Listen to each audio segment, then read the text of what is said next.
Day one से माननीय मुख्यमंत्री जी को यही बात कह रही थी कि आप संगठन को मजबूत करेंगे तभी हम आने वाले चुनाव का सामना कर सकते हैं।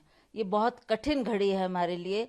आप जानते हैं हमारे आदरणीय मोदी जी के आदेश के अनुसार कितनी डिफिकल्टीज हमको दिख रही है फील्ड में कि भाजपा क्या करने जा रही है, क्या करेगी, कैसे इलेक्शन लड़ेगी। तो हम वहाँ कमजोर फुटिंग पर है। मैंने बार बार उनसे यही आग्रह किया कि हमारे को मजबूती करने की जरूरत है, पार्टी को संगठित करने की जरूरत है। आज जो हम इलेक्शन का सामना करेंगे वो definitely I can say that it's a difficult time, पर फिर भी चुनाव तो चुनाव ही है, लड़ना है और उसमें जीत हासिल करनी है। आप खुद सांसद हैं, आज की तारीख में अगर देखा जाए तो संगठन के लेवल पर भाजपा ज्यादा तैयार और मजबूत है या कांग्रेस?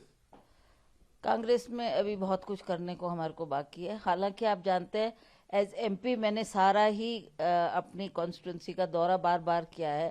मैं लोगों से मिली हूँ, लोगों की बात को जानने का प्रयास किया, क्या उनकी डिफिकल्टीज है उसको जानने का प्रयास किया। हमारे पास सांसद निधि होती है जो जिसका बंटवारा मुझे बराबर बराबर हर हल्के में करना था, क्योंकि अब कभी भी कोड ऑफ कंडक्ट लग सकता है, फिर वो पैसा लैप्स हो जाएगा। तो ये इस विषय में मैंने सभी से फीडबैक लिया। ये बात सही है कि भाजपा की वर्किंग हमारे से बेहतर है। जब विधानसभा चुनाव होना था तो हर विधानसभा क्षेत्र में तकरीबन आपका कार्यक्रम लगाया गया था और ये तय नहीं था कि मुख्यमंत्री कौन होंगे। अब जब लोकसभा चुनाव होगा तो उसमें चेहरा कौन होगा चुनाव प्रचार के लिए, आप होंगे या जो मौजूदा मुख्यमंत्री है वो होंगे? देखिए ये तो हाईकमांड ने डिसाइड करना है, that is not for me to decide कि मैं फील्ड में जाऊंगी। I will go just like a worker, like a sitting MP and party अध्यक्ष के नाते मुझे सभी पार्टी के संगठन के लोगों को मजबूती देना मेरा काम है, जिसके लिए मैं प्रयासरत हूँ। वीरभद्र सिंह जी जो ऊपरी हिमाचल से लेकर निचली हिमाचल तक एक छत, उनकी स्टैच्यू रिज मैदान पे लगनी चाहिए। बगावत, झगड़ा, मनमुटाव वहां से शुरू होता है जी। और जो मुझे जानकारी है विपक्ष में बैठे लोग, भाजपा के लोगों को भी इन मांग से ऐतराज नहीं था। बिल्कुल। तो फिर क्यों नहीं लग पाया, रुकावट क्यों आई? ये माननीय मुख्यमंत्री ने डिसाइड करना था, कोई बड़ी भारी चीज तो थी नहीं। वो स्टैच्यू के लिए सभी कंट्रीब्यूट करने को तैयार थे कि हम लगाएंगे, हम बनाएंगे, हम लाएंगे मूर्ति। आप जगह तो दो, जगह तो दो। हमारी कितनी महात्मा गांधी की स्टैच्यू है, इंदिरा जी की स्टैच्यू है, डॉक्टर परमार की है, और उसी तरह से अटल बिहारी वाजपेयी की भी है। और तो हम भी चाहते थे कि वीरभद्र सिंह जी जिनका बहुत बड़ा कंट्रीब्यूशन रहा आज के मॉडर्न हिमाचल को बनाने में, तो ये सिर्फ हमारी चाहनी थी। सभी party worker across party lines also people felt कि ये होनी चाहिए, लगनी चाहिए। लोगों के सेंटिमेंट्स जुड़े हुए हैं उनके साथ। मान गए इस मांग को? अभी तो कोई चर्चा नहीं हुई है, पर कल विक्रमादित्य ने अवश्य इस बात को अपनी प्रेस कॉन्फ्रेंस में कहा कि लोगों की चाह होते हुए और बार बार उनसे मांग करते हुए भी ये बात क्यों सिरे नहीं चढ़ पाई। जो 6 विधायक निष्कासित हुए, पार्टी के साथ साथ आपके परिवार में भी उन विधायकों का एक आस्था, एक विश्वास है, उनके लिए अब क्या करेंगी आप लोग? देखिए अब ये तो हाईकमांड डिसाइड करेगा, बिकॉज अब तो उनको निष्कासित कर दिया है। अब क्या उनका रोल रहेगा, क्या वो आगे स्ट्रेटजी बनाएंगे कोर्ट तो जाएंगे वो लोग? हैं? कोर्ट तो जाएंगे?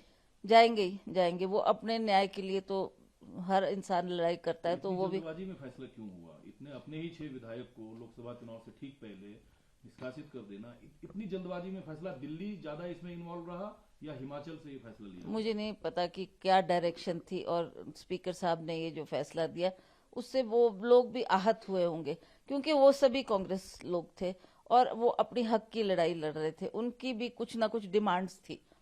मान लिया मैं राणा जी की बात करती हूँ, राजेंद्र राणा, जो कि एक हमीरपुर क्षेत्र से ये बड़ा एमिनेंट चेहरा है जिन्होंने धूमल साहब को हराया, और वो चाहते थे कि मेरी कहीं ना कहीं सरकार में एडजस्टमेंट हो।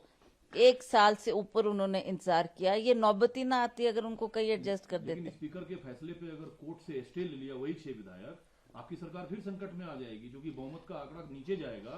भाजपा जो है फिर इस कोशिश में होगी कि हिमाचल की सरकार को फ्लोर पे लाया जाए और अविश्वास प्रस्ताव की मांग की जाए। देखते हैं क्या सिचुएशन बनती है और क्या फैसला पार्टी हाईकमांड देती है और क्या हमको करना है उसमें। Let's see, that is yet to be seen. Himachal Pradesh में कांग्रेस परिवार में सबसे बड़ी परिवार जो है वो राजा वीरभद्र सिंह का परिवार है हिमाचल प्रदेश में। क्या भाजपा मंडी से आपको चुनाव लड़ाना चाहती है? क्या विक्रमादित्य सिंह जी की जो लोकप्रियता है उसको देखते हुए भाजपा अपने खेमे में विक्रमादित्य को लाना चाहती है? देखिए ये तो अभी हमने सोचा भी नहीं और ना इस पे कोई वर्किंग की है, ना we are in touch with them.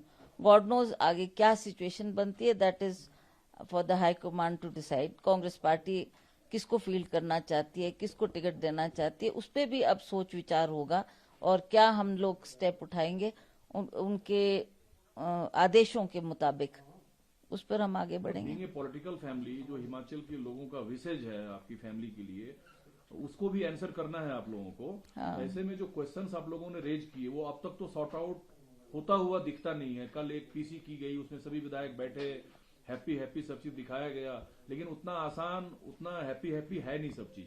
तो बीजेपी यकीनन कोशिश करेगी कि आपकी लोकप्रियता को मंडी में कैश किया जाए, चुनाव आपको लड़ाया जाए।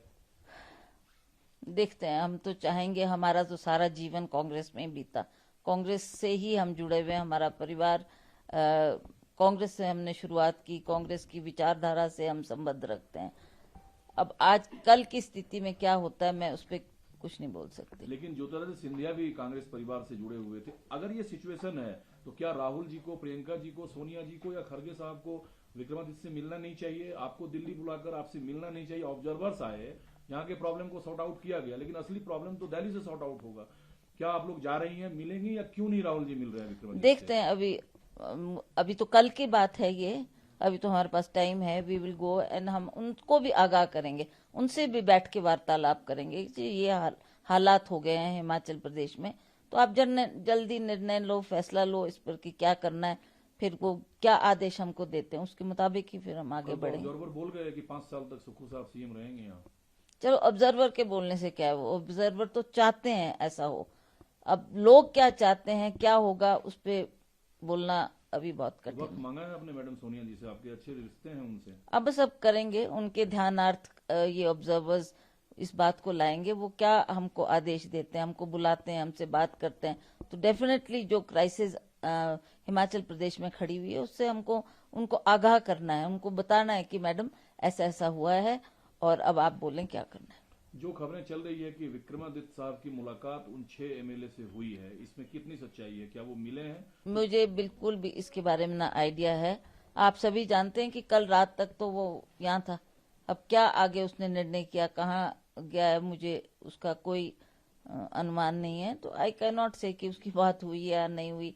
दे are also under tight security, so it is not easy, phone पर भी कांटेक्ट नहीं हो पाएगा उनसे और ना ही हम उनसे मिल As पाएंगे। soon as possible you want to meet Sonia जी, राहुल जी? बिल्कुल बिल्कुल, they are high command, we have to go and apprise them कि this is the situation now in Himachal, tell us what to do.